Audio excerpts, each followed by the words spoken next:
Welcome to Sudheer edutech YouTube channel. నేను మీ సుధీర్ సార్ని. 2024 December 30 ఇవాళ కరెంట్ అఫైర్స్ క్లాస్ ఫాలో అయ్యే వాళ్ళందరూ లైక్ చేయండి. ఇంకా ఎవరైనా సబ్స్క్రైబ్ చేసుకోండి. మన ఛానల్ని మీ ఫ్రెండ్స్ ఉంటే వారికి కూడా ముగ్గురికి షేర్ చేయండి. ప్రతి ఒక్కరు కూడా కరెంట్ అఫైర్స్ తప్పకుండా ప్రతిరోజు కూడా ఖచ్చితంగా ఫాలో అవుతూ రావాలి. ఎందుకంటే కరెంట్ అఫైర్స్ మీకు రోజు చెప్తూనే ఉన్నా, ఎక్కువ రోల్ పోషించేది కరెంట్ అఫైర్సే.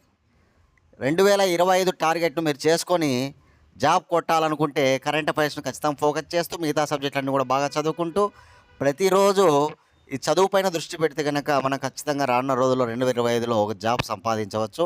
తెలంగాణకు చెందిన అభ్యర్థులైనా సరే, ఆంధ్రప్రదేశ్ చెందిన అభ్యర్థులైనా సరే, సెంట్రల్ గవర్నమెంట్ జాబ్స్ పడుతూ ఉంటే వాటికి కూడా మనం చూసుకుని అప్లై చేసుకుంటారండి. స్టేట్ జాబ్స్ కూడా అన్నీ చూసుకుని బాగా అప్లై చేసుకుంటారండి. దేనికి ఏం సిలబస్ ఉందనేది గ్రహించి దానికి తగ్గట్టుగా మనం ప్రిపరేషన్ ప్లాన్ చేసుకొని చదువుకుంటారండి. ఓకేనా? ఓకే, క్లాస్లోకి వెళ్ళిపోదాం. ఫస్ట్ క్వశ్చన్ చూద్దాం. First question, PSLV C60 rocket ద్వారా ప్రయోగించిన చేజర్, టార్గెట్ అనే ఈ రెండు ఉపగ్రహాలను ఇస్రో ఏ ప్రయోగం ద్వారా చేపట్టినది? ఏ ప్రయోగం అంటే స్పాడెక్స్ అనమాట. SPADEX. ఫుల్ ఫామ్ వచ్చేసి space docking experiment. Space docking experiment అనమాట. అత్యంత ప్రతిష్టాత్మకమైనటువంటి ప్రాజెక్ట్ అనమాట ఇది కన్నా విజయవంతమైతే కనుక ఈ డాకింగ్ సిస్టమ్ లక్ష్యంగా దీన్ని మనం చేపడుతూ ఈరోజు. డాకింగ్ సిస్టమ్ లక్ష్యంగా దీన్ని చేపడుతూ ఉన్నాం అనమాట. ఇది కన్నా విజయవంతమైతే మనము ఈ డాకింగ్ సిస్టమ్ పరంగా 4వ దేశంగా అవతరిస్తాం. ఫస్ట్ ఒక ముందు 3 దేశాలు ఏమున్నాయంటే అమెరికా, రష్యా, చైనాలు ఉన్నాయి. మనం 4వ దేశంగా వాటి చెంతన చేరడం జరుగుతుందన్నమాట. ఫస్ట్ టైం మనం డాకింగ్ సిస్టమ్ లక్ష్యంగా ఈ ప్రయోగాన్ని చేపడుతూ ఉన్నాం అనమాట. ఇది కూడా అత్యంత గొప్ప ప్రతిష్టాత్మకమైనటువంటి ప్రాజెక్ట్ అనమాట. మనకి అందరం కూడా విజయం కావాలని మనం అందరం కూడా ఆకాంక్షిద్దాం. ఈరోజే దీన్ని ప్రయోగిస్తున్నారనమాట. 2 ఉపగ్రహాలు అనమాట ఇందులో, చేజరు, టార్గెట్. రెండింటి ఉపగ్రహాల బరువు 220 కిలోమీటర్లు, 20 కిలోలు. ఒక ఉపగ్రహం 220 కిలోలు ఉంటుంది, మరొక ఉపగ్రహం 220 కిలోలు ఉంటుంది. ఈ రెండింటిని కూడా 470 కిలోమీటర్ల దూరంలో గల వృత్తాకార కక్షలో వీటిని వదులుతారు. రెండింటిని వేరు చోట్ల వదులుతారనమాట. రెండింటి ఉపగ్రహాలకు వేగం వేరుగా ఉండే విధంగా చేస్తారు. ఒకే వేగం కాకుండా వేరు వేగం ఉండే విధంగా 2 ఉపగ్రహాలను చేయడం జరుగుతుంది. తద్వారా అవి దూరం 20 కిలోమీటర్ల దూరం ఉండే విధంగా వీటిని ఉంచడం జరుగుతుందన్నమాట. వృత్తాకార కక్షలో 470 కిలోమీటర్ల దూరంలో. కాబట్టి ఇది కనుక విజయవంతమైతే కనుక చాలా వాటికి రానున్న రోజులు ఉపయోగపడుతుంది అనమాట. రానున్న రోజుల్లో ఇస్రో చంద్రయాన్ 4 ప్రయోగాన్ని చేపట్టబోతుంది. ఆ చంద్రయాన్ 4కు కూడా ఇది బాగా ఉపయోగపడుతుంది డాకింగ్ సిస్టమ్. అదేవిధంగా మనం కూడా భారతీయ అంతరిక్ష స్టేషన్ నిర్మించాలని భావించాం. కాబట్టి ఆ భారతీయ అంతరిక్ష స్టేషన్కి కూడా ఈ డాకింగ్ సిస్టమ్ అనేటువంటిది బాగా ఉపయోగపడుతుంది. ఇలా చాలా వాటికి ఉపయోగపడుతుంది అనమాట. ఇప్పుడు ఇంటర్నేషనల్ స్పేస్ స్టేషన్ ఉంది కదా, ISS, అది కూడా ఈ డాకింగ్ సిస్టమ్ ద్వారానే నిర్మించబడింది అనమాట.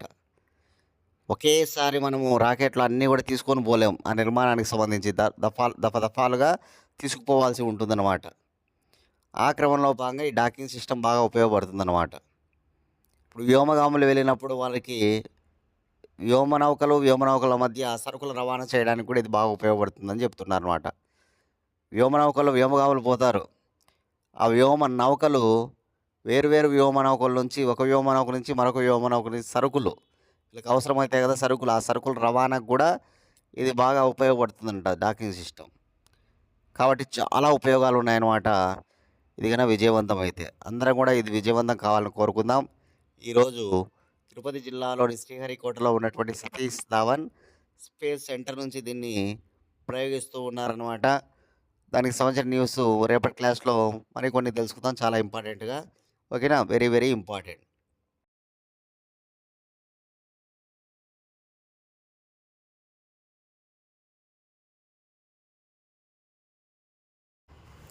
సెకండ్ క్వశ్చన్, ప్రపంచంలో 450 కిలోమీటర్ల అత్యంత వేగవంతమైన బుల్లెట్ ట్రైన్ను ఏ దేశం ప్రారంభించినది?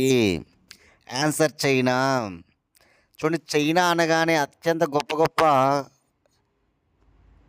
ప్రాజెక్టులను కావచ్చు, అదేవిధంగా అత్యంత గొప్ప గొప్ప సాంకేతిక విషయాలు కావచ్చు, ఇలా అన్నిట్లో కూడా ముందంజలో వెళ్తూ ఉందన్నమాట చైనా. ఈ క్రమంలో ప్రపంచంలోనే అత్యంత వేగవంతమైనటువంటి బుల్లెట్ ట్రైన్ తీసుకొచ్చింది చైనా. దీని యొక్క వేగం గంటకు 450 కిలోమీటర్లు అనమాట. అందుకే ఈ ట్రైన్కి CR-450 అని పేరు పెట్టడం జరిగింది. CR-450 అని పేరు పెట్టడం జరిగిందనమాట. ఇంతకుముందు CR-400 అనే ట్రైన్స్ ఉండేటి. CR-400 అనే ట్రైను వేగం గంటకు 350 కిలోమీటర్లు అన్నమాట. కానీ ఇప్పుడు ఈ CR-450 యొక్క బుల్లెట్ ట్రైన్ వేగం ఎంత అంటే 450 కిలోమీటర్లు. ప్రపంచంలోనే అత్యంత వేగవంతమైన రైలుగా ఇది వార్తల్లో ఉందన్నమాట ఇప్పుడు. కాబట్టి గుర్తుపెట్టుకోవాలి, చైనా దేశపు ట్రైను, బుల్లెట్ ట్రైను 450 కిలోమీటర్ల వేగంతో పరుగులు పెడుతూ ఉందన్నమాట. చైనా నుంచి షాంఘైకి ఇదివరకు 4 గంటల సమయం పట్టేదంట. చైనాలోని బీజింగ్ నుంచి షాంఘై, చైనా రాజధాని బీజింగ్ ఉంది కదా, బీజింగ్ నుంచి షాంఘైకి 4 గంటల సమయం పట్టేదంట. ఇప్పుడు అది 2.5 గంటలకే అవుతూ ఉందన్నమాట. 2.5 గంటలకే బీజింగ్ టు షాంఘై ప్రయాణ సమయం అన్నమాట. 2.5 గంటలు మాత్రమే ఈ ట్రైన్ ద్వారా. కాబట్టి గుర్తుపెట్టుకోవాలి, చైనా దేశం మరొక ఆవిష్కరణకు దారితీసింది. ఇదివరకే మనం చెప్పుకున్న ప్రపంచంలో అన్నిటికంటే అత్యంత పెద్ద డ్యాము 3 గోర్జెస్, అది చైనాలో ఉంది. దానికంటే పెద్ద డ్యామును నిర్మిస్తూ ఉందన్నమాట. ఇక్కడ మనకి టిబెట్లో ఇండియా సరిహద్దుల్లో ఇది నిర్మిస్తూ ఉందని చెప్పి మనం చెప్పుకున్నాం. ఏ నది అయితే బ్రహ్మపుత్ర నది ఏదైతే ఉందో అక్కడ ఓకేనా, దానికి సంబంధించినటువంటి డ్యామ్ అన్నమాట. ఇది భారతదేశానికి బంగ్లాదేశ్కు మధ్య చాలా ఇబ్బందులు దారితీసే అవకాశం కూడా ఉందని చెప్పుకున్నాం. కాబట్టి గుర్తుంచుకోవాలి, ఈరోజు చైనా CR-450 అనేటువంటి ట్రైన్ను ప్రారంభించింది. ఇది ఒక బుల్లెట్ ట్రైన్ అనమాట. వేగవంతమైన రైలు గంటకు 450 కిలోమీటర్లు ప్రయాణిస్తుంది. ప్రపంచంలో అత్యంత వేగవంతమైన రైలు ఇదే అంట.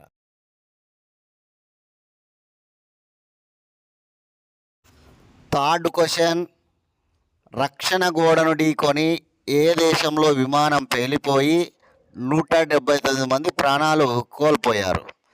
చాలా ఇంపార్టెంట్ క్వశ్చన్ అనమాట. 179 మంది ప్రాణాలు గాల్లో కలిసిపోయాయి. ఒక రక్షణ గోడను ఢీకొని, అది ఏ దేశంలో జరిగింది ఈ దుర్ఘటన అంటే కనుక అదే దక్షిణ కొరియా. దక్షిణ కొరియాలో 179 మంది ప్రాణాలు పోయాయి అన్నమాట. థాయిలాండ్ నుంచి దక్షిణ కొరియాకు ఒక విమానం వెళ్ళింది. ఇక ఒక్క 5 నిమిషాల్లోనే దిగుతారనమాట అందరూ కూడా. దిగే సమయంలో లగేజ్ సర్దుకుంటున్నారు అందరూ కూడా, ప్రయాణికులందరూ కూడా. ఈ సమయంలో ల్యాండింగ్ గేర్ విఫలం కావడం వల్ల, అనేటువంటిది విఫలం కావడం వల్ల అది ల్యాండింగ్ గేర్ విఫలం కావడం వల్ల అది రక్షణ గోడను ఢీకొని 179 మంది ప్రాణాలు పోయాయన్నమాట. యాక్చువల్గా ఇందులో 181 మంది ఉన్నారు. ఆ 181 మందిలో కేవలం 2 మాత్రమే బయటపడ్డారనమాట. మిగతా వాళ్ళందరూ కూడా చనిపోయారు. 2 మాత్రమే ప్రాణాలను కాపాడుకున్నారు. మిగతా 179 మంది చనిపోయారనమాట. 175 మంది ప్రయాణికులు, ఒక 6 మంది సిబ్బంది ఉందంట. 175 మంది ప్రయాణికులు, 6 మంది సిబ్బంది ఉన్న ఈ విమానంలో 179 మంది ప్రాణాలు కోల్పోయారు. 2 ప్రాణాలను కాపాడుకున్నారనమాట. 85 మంది మహిళలు ఉన్నారు ఇందులో. 85 మంది మహిళలు కూడా ఉన్నారనమాట. ల్యాండ్ అయ్యే సమయంలో 5 నిమిషాల్లో ల్యాండ్ అవుతుందనేటువంటి సమయంలో ఈ దుర్ఘటన జరిగింది. ఇది చాలా ఓకేనా పెద్ద దుర్ఘటనగా చెప్పచ్చు. ఏకంగా 179 మంది చనిపోయినారంటే అది మంచి ఓకేనా ఆషామాషి దుర్ఘటన కాదు. కాబట్టి గుర్తుపెట్టుకో, దక్షిణ కొరియాలో జరిగినటువంటి ఈ దుర్ఘటనను మనం ఖచ్చితంగా గుర్తుపెట్టుకోవాలి. ఇది యాక్చువల్గా థాయిలాండ్ నుంచి దక్షిణ కొరియాకు వెళ్తుంది. దక్షిణ కొరియా సియోల్ ఓకేనా, దక్షిణ కొరియాలో సియోల్కు 290 కిలోమీటర్లో ఉన్నటువంటి బెజు ఎయిర్కు చెందినటువంటి విమానం అన్నమాట. ఇది బెజు ఎయిర్కు చెందినటువంటి విమానం అంట. ఈ విమానం గుర్తుపెట్టుకోవాలి ఓకేనా. రైట్.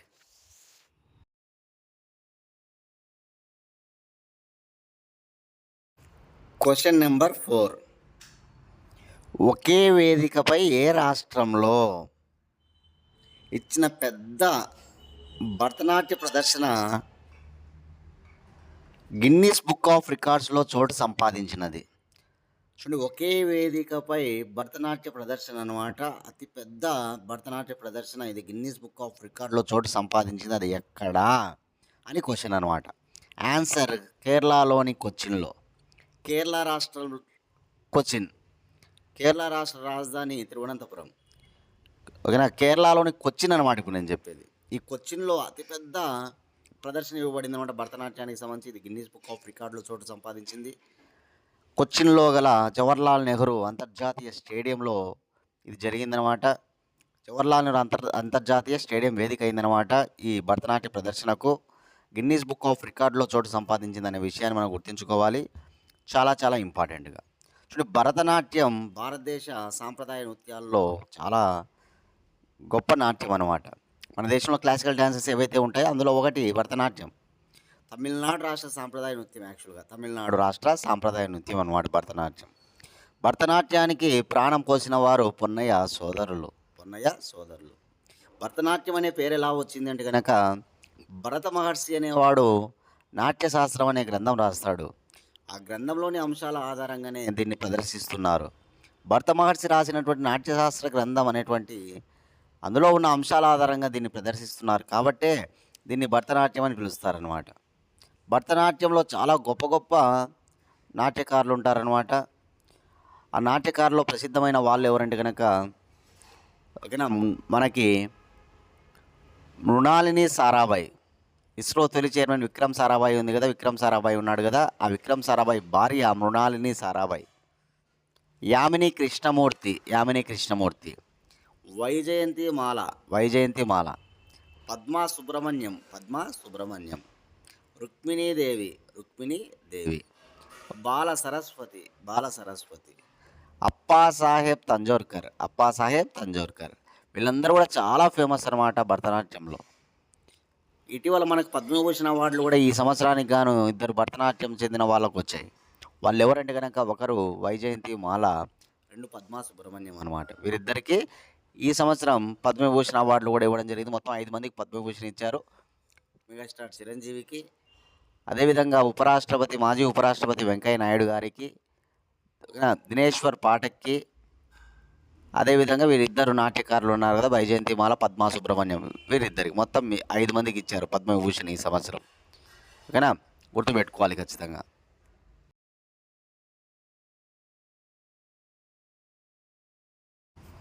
Question number 5. గుజరాత్లోని జామ్నగర్లో రిలయన్స్ ఏర్పాటు చేసిన ఒక రిఫైనరీ ఏర్పడి ఎన్ని సంవత్సరాలు పూర్తి చేసుకున్నది? రిఫైనరీ, ఈ చమురు శుద్ధి కర్మాగారాలు అనమాట ఇవి. ఆయిల్ రిఫైనరీ అనమాట. రిలయన్స్ ఏర్పాటు చేసింది జామ్నగర్లో, గుజరాత్లోని జామ్నగర్లో. ఓకే, ఇది ఎన్నేళ్ళు పూర్తి చేసుకుంది? ప్రజెంట్ అంటే 25 ఏళ్ళు. చాలా ఇంపార్టెంట్, గుర్తుపెట్టుకోవాలి. భారతదేశంలో ఉన్నటువంటి చమురు శుద్ధి కర్మాగారాలలో అతి పెద్దది ఏదంటే కనుక గుజరాత్లోని జామ్నగరే. కాకపోతే ఇది ప్రైవేట్ రంగంలో అనమాట. ప్రైవేట్ రంగంలో ఏర్పాటు చేసిన మొట్టమొదటి రిఫైనరీ కూడా ఇదే, గుర్తుపెట్టుకోవాలి. ప్రైవేట్ రంగంలో ఏర్పాటు చేసిన మొట్టమొదటి రిఫైనరీ ఇదే, అతి పెద్దది ఇదే. 5,000 ఎకరాల్లో ఇది ఉంటుందంట. ఎన్ని వేల ఎకరాలు? 5,000 ఎకరాల్లో ఉందని చెప్తూ ఉన్నారనమాట. గుజరాత్లోని జామ్నగర్ ఆయిల్ రిఫైనరీ ఎప్పుడు ఏర్పడిందంటే 1999 డిసెంబర్ 28. 1999 డిసెంబర్ 28 అనమాట. ఇప్పటికి 25 ఏళ్ళు పూర్తి చేసుకుందనమాట. ఇంపార్టెంట్, గుర్తుపెట్టుకోవాలి. భారతదేశంలో అన్నిటికంటే అత్యంత పురాతనమైన చమురు శుద్ధి కర్మాగారం మాత్రం అస్సాంలోని దిగ్బోయ్లో ఉంటుంది. దిగ్బోయ్ అతిపెద్దది జామ్నగర్. అతి పురాతనమైన చమురు శుద్ధి కర్మాగారం ఏదైనా ఎగ్జామ్లో చాలాసార్లు రిపీటెడ్గా అడుగుతూ ఉంటాడు క్వశ్చన్. అది దిగ్బోయ్ అనమాట. అస్సాంలో ఉంటుంది దిగ్బోయ్. 2001లో ఏర్పడింది దిగ్బోయ్. ఓకేనా. ఏది రిఫైనరీ ఓల్డెస్ట్ రిఫైనరీ? ఓకేనా, అంటే కనుక మనకి దిగ్బోయ్ అనమాట, అస్సాం. అదే పెద్దది అడిగితే కనుక జామ్నగర్, గుజరాత్. గుర్తుపెట్టుకోవాలి, చాలా చాలా ఇంపార్టెంట్. 75 ఏళ్ళు పూర్తి చేసుకుంది జామ్నగర్ రిఫైనరీ అనమాట, గుర్తుంచుకోవాలి.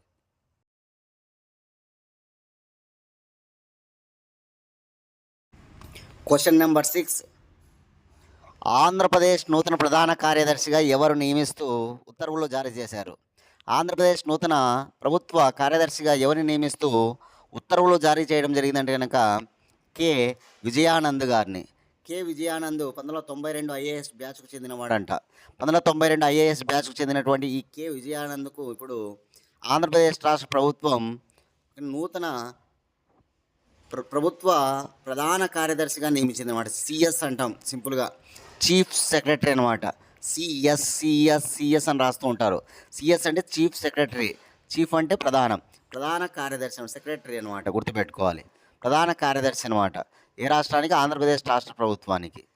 ఓకేనా, గుర్తుపెట్టుకోవాలి. ఎవరు కొత్తగా వచ్చారు? కె విజయానంద్. ఏ బ్యాచ్కు చెందినవాడు? 1992 బ్యాచ్కు చెందినవారు అనమాట. ఇదివరకు ఎవరు ఉన్నారంటే కనుక నీరబ్ కుమార్ ప్రసాద్ ఉండేవాడు. ఆ నీరబ్ కుమార్ ప్రసాద్ డిసెంబర్ 31వ తారీఖున మంగళవారం రోజున ఆయన పదవి విరమణ చేయనున్నారనమాట. ఆ క్రమంలో ఆయన తర్వాత ఎవరు నియమించబడుతూ ఉన్నారంటే ఈ కె విజయానంద్ గారు ఓకేనా నియమించబడుతూ ఉన్నారు. గుర్తుపెట్టుకోవాలి. నూతన నియామకాల్లో వెరీ వెరీ వెరీ వెరీ ఇంపార్టెంట్గా మనం గుర్తుంచుకోవాలి. ఓకేనా.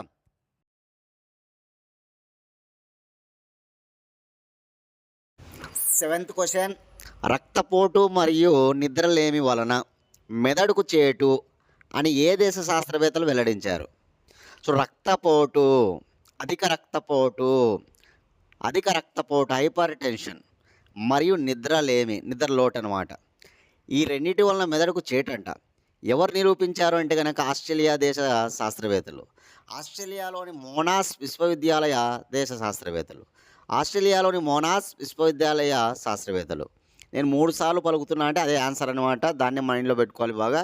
ఆస్ట్రేలియాలోని మోనాస్ విశ్వవిద్యాలయ శాస్త్రవేత్తలు ఈ విధంగా అధిక రక్తపోటు కామన్ అనమాట. వయసు పైబడే కొద్దీ అధిక రక్తపోటు రావడం కామన్. ఎందుకంటే ఒత్తిళ్ళ వల్ల, జీవితంలో ఉన్నటువంటి ఒత్తిళ్ళ వల్ల ఈ రక్తపోటు అనేటువంటిది మనం చూస్తూ ఉంటాం. కానీ దానికి నిద్ర లోటుగా ఓకేనా చేరిందనుకోండి, దానికి నిద్ర లోటు లేదా నిద్రలేమి అనేటువంటిది చేరిందంటే ఇంకా చాలా ఇబ్బందులు అంట. మెదడు పైన ప్రభావం చూపుతుందంట. మెదడు పైన ప్రభావం చూపుతుందన్నమాట ఈ రెండు కూడా.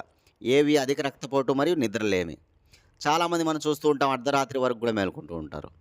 కానీ 12 గంటలు 1 గంట వరకు కూడా మేలుకొని ఉంటారు. మనకు దేవుడు పగలు రాత్రి అనే 2 ఇచ్చాడు. కారణం ఏంటంటే పగలుపూట నువ్వంతా కూడా నీకు ఏవైతే పనులు ఉన్నాయో అవన్నీ చేసుకో, రాత్రిపూట ఓకేనా నిద్రపో అని చెప్పేసి 2 ఇచ్చాడనమాట మానవునికి భూమి మీద.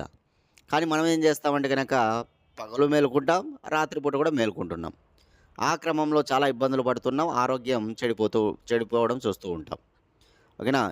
రాత్రిపూట ఎక్కువగా మేలుకునే వాళ్ళు తలనొప్పి, ఓకేనా, కళ్ళు తిరుగుతున్నాయి, తలనొప్పి, ఇలాంటి ఎక్కువ సమస్యలు చెప్తూ ఉంటారు అన్నమాట. అది ఏదో కాదు, రాత్రిపూట ఎక్కువ మేలుకోవడం అనేది అక్కడ గ్రహించరు. కాబట్టి ఏకంగా ఆస్ట్రేలియాలోని మోనాస్ విశ్వవిద్యాలయ శాస్త్రవేత్తలు ఇలా నిరూపించారనమాట. కాబట్టి ఇప్పటికైనా కూడా చాలామంది ఓకేనా బాగా మేలుకునే వాళ్ళు టయానికి ఖచ్చితంగా రోజు కనీసం 6 నుంచి 8 గంటలు నిద్రపోవాల్సి ఉంటుందన్నమాట. 6 నుంచి 8 గంటలు నిద్రపోవాల్సి ఉంటుందన్నమాట. ఓకేనా. మీ వర్క్స్ ఎన్ని ఉన్నా కూడా వాటిని పగులు బాగా నీట్గా చేసుకోవడం, నైట్ పూట నిద్రపోవడం చేసుకుంటే సరిపోతుందని చెప్పేసి ఇక్కడ సూచించడం అనమాట. ఎందుకంటే పరిశోధించి విశ్లేషించారు. కాబట్టి దాన్ని మనం గ్రహించి అలా ఫాలో అవుతే కనుక అందరికీ ఆరోగ్యపరంగా బాగుంటారనేది ఇక్కడ ఒక విషయం అనమాట. ఓకేనా.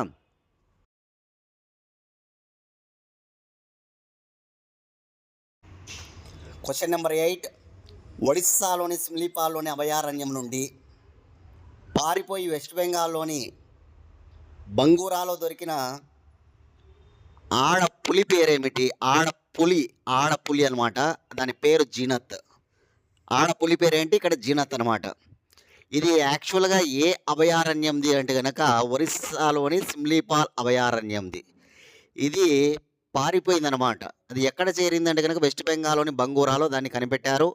దానికి మత్తు మంది ఇచ్చి, ఆ జీనత్కు ఆడపులికి మత్తు మంది ఇచ్చి, వీళ్ళందరూ కూడా ఎవరైతే ఫారెస్ట్ ఆఫీసర్స్ ఉంటారో వాళ్ళందరూ కూడా దాన్ని పట్టుకొని మళ్ళీ సిమ్లీపాల్కు తీసుకురావడం జరిగిందనమాట. అది మనం గుర్తుంచుకోవాలి. ఇక్కడ ఈరోజు వార్తల్లో ఉన్నటువంటి అభయారణ్యాలు బంగూరా అభయారణ్యం, సిమ్లీపాల్ అభయారణ్యం. సిమ్లీపాల్ ఎక్కడ ఉంది అంటాడు? ఒరిస్సా. బంగూరా అభయారణ్యం ఎక్కడ ఉంది అంటాడు? వెస్ట్ బెంగాల్. గుర్తుపెట్టుకోవాలి. సిమ్లీపాల్లో పులుల సంరక్షణ కేంద్రం, టైగర్ రిజర్వ్ ఉంటుందన్నమాట. అసలు టైగర్ రిజర్వ్స్ ఎప్పుడు ఏర్పడ్డాయంటే 1973లో ఏర్పడ్డాయి. మనందరికీ తెలుసు. మొట్టమొదటి టైగర్ రిజర్వ్ బందీపూర్ అనమాట, కర్ణాటకలో. 1973 2023 పోయిన ఏడాదికి 50 ఏళ్ళు పూర్తయినాయన్నమాట టైగర్ రిజర్వ్స్ ఏర్పడి. ఆ సందర్భంగా ప్రధానమంత్రి నరేంద్ర మోడీ కర్ణాటకలోని మైసూర్‌లో ఒక నాణ్యంను విడుదల చేయడం, రూ. 50 నాణ్యాన్ని విడుదల చేయడమే కాకుండా అక్కడ ఓకేనా మనకి ఇంటర్నేషనల్ బిగ్ క్యాట్ అలయన్స్‌ను కూడా ప్రారంభించాడు. ఐబీసీఏ అంటాం. International big cat alliance. దానిలో భాగంగా 7 ఒక జంతువులను సంరక్షించుకోవాలి. అది ఒకటి ఏంటంటే పులి, 2 సింహం, 3 చిరుత, 4 చీత, 5 మంచు చిరుత, 6 జాగ్వార్, 7 ఫ్యూమా. మనం ఇవన్నీ కూడా 2023లో గొప్పగా చెప్పుకున్నాం. చాలా వరకు చాలామందికి గుర్తుంటాయి.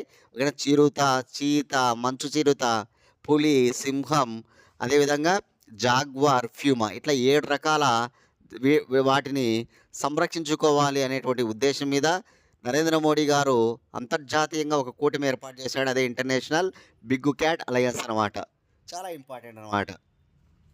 ఇట్లా పులి అనగానే మనం 1972లో పులిని జాతీయ జంతువుగా చేసుకుంటాం. పులిని జాతీయ జంతువు ఎప్పుడంటే 1972, 73 నుంచి టైగర్ రిజర్వ్స్ అనమాట. 72లో మనకు వన్యప్రాణి సంరక్షణ చట్టం వచ్చింది. వన్యప్రాణి సంరక్షణ చట్టం, వైల్డ్ లైఫ్ యాక్ట్ అంటాం. వైల్డ్ లైఫ్ యాక్ట్ ఎప్పుడు 1972 అనమాట. అటవీ చట్టం అడిగితే 1980 అని చెప్పాలి. అదే జీవ వైవిధ్యం, బయోడైవర్సిటీ. జీవ వైవిధ్యం అంటే బయోడైవర్సిటీ. జీవ వైవిధ్య చట్టం ఎప్పుడు, బయోడైవర్సిటీ యాక్ట్ ఎప్పుడంటే 2002 అనమాట. 3 చట్టాలు ఇంపార్టెంట్ గుర్తుపెట్టుకోవాలి. వన్యప్రాణి సంరక్షణ చట్టం వైల్డ్ లైఫ్ యాక్ట్ 1972, ఓకేనా. అటవీ చట్టం ఫారెస్ట్ యాక్ట్ 1980 అనమాట. అదేవిధంగా జీవ వైవిధ్య చట్టం బయోడైవర్సిటీ యాక్ట్ వచ్చేసి 2002 అనమాట. ఓకేనా. అలా ఇప్పుడు సిమ్లీపాల్ ఓకేనా అభయారణ్యం నుంచి బంగూరు అభయారణ్యానికి వచ్చినటువంటి ఆడపులి పేరు ఏంటంటే కనుక ఓకేనా ఆడపులి పేరు జీనత్ అనమాట.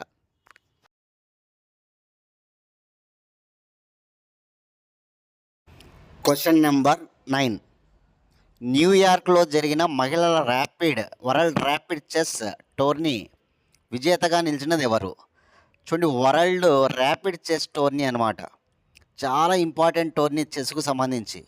విజేతగా నిలిచింది ఎవరంటే ఆన్సర్ కోనేరు హంపి. కోనేరు హంపికి ఇది మొదటిసారి కాదు, రెండవ టైటిల్ అనమాట rapid chess.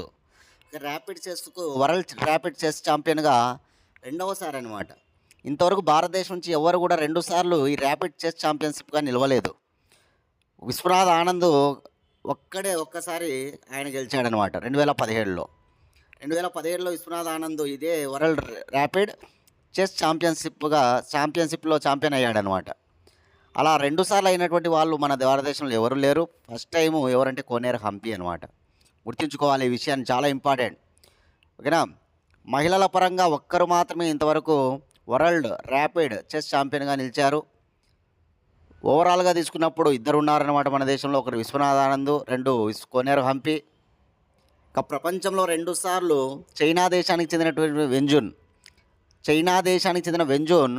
World rapid chess ఛాంపియన్గా నిలిచిందనమాట. ఇప్పుడు మళ్ళీ కోనేరు హంపి అనమాట. 2వ క్రీడాకారిణిగా గుర్తింపు పొందిందనమాట. ఎవరి తర్వాత? వెంజూన్ తర్వాత. చైనా దేశానికి చెందిన చెస్ క్రీడాకారిణి వెంజూన్ తర్వాత 2 సార్లు ఈ టైటిల్ సాధించిన క్రీడాకారిణిగా గుర్తింపు పొందింది ఎవరంటే కోనేరు హంపి మాత్రమే. గుర్తుపెట్టుకోవాలి, ఇది అమెరికాలోని న్యూయార్క్లో జరిగిందనమాట. ఫైనల్లో ఇండోనేషియా దేశానికి చెందిన కరిష్మా పైన విజయం సాధించింది. ఇండోనేషియాకి చెందినటువంటి కరిష్మా పైన విజయం సాధించిందనమాట.